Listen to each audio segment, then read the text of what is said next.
কাল Lasya dance academy 4th birthday and prize distribution ceremony ছিল।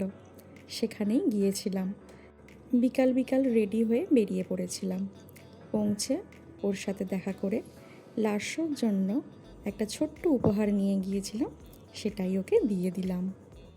আসলে আমরা লাস্যর সদস্যরা প্রত্যেক বছর এই দিনটার জন্য ওয়েট করে থাকি। দেখো বাচ্চারা কত খুশি করে আনন্দ করে ডান্স করছে। প্রাইজ ডিস্ট্রিবিউশন সেরিমনিটা কিসের জন্য ছিল সেটা ডিটেলসটা একটু বলে দিই। পড়াশোনার ক্ষেত্রেও যেরকম আমরা এক্সাম দিই, তেমনি নাচেরও এক্সাম রয়েছে। ছোট ছোট বাচ্চারা সেই সমস্ত এক্সামে যারা ফার্স্ট সেকেন্ড থার্ড হয়েছে, সেই তাদের জন্য এই প্রাইজ ডিস্ট্রিবিউশন সেরিমনিটা রয়েছে। এছাড়াও অনেকগুলো ক্যাটাগরি রয়েছে প্রাইজ ডিস্ট্রিবিউশন সেরিমনিতে। যেমন এবছর লাস্যম অর্থাৎ অ্যানুয়াল শোয়ের দ্বিতীয় বছর, সেই জন্য সেই লাস্যমে যারা যারা পার্টিসিপেট করবে তাদের জন্য প্রাইজের অ্যারেঞ্জমেন্ট করা হয়েছে।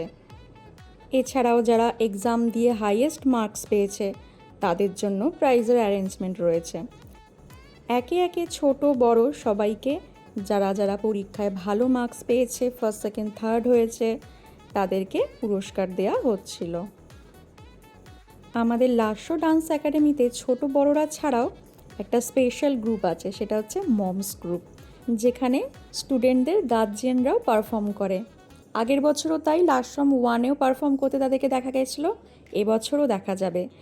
তো সেই মমসদের গ্রুপ থেকে তাদের পছন্দের টিচারকে এই সরস্বতীটা, সুন্দর সরস্বতীটা উপহার দিয়েছিল।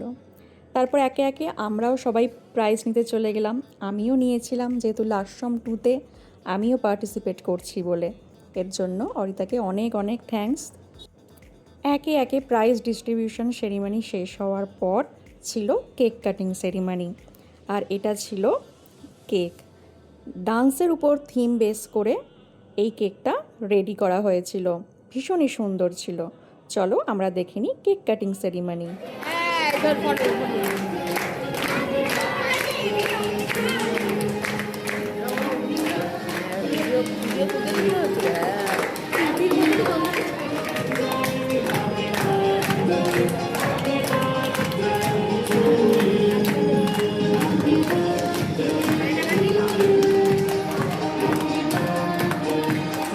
কেক কাটিং সেরিমনি শেষ হওয়ার পর তারপর ওর সাথে দেখা করে সবাইকে টাটা বাই বাই বলে বাড়ি চলে এলাম। আজ এটুকুই। ভালো থেকো তোমরা।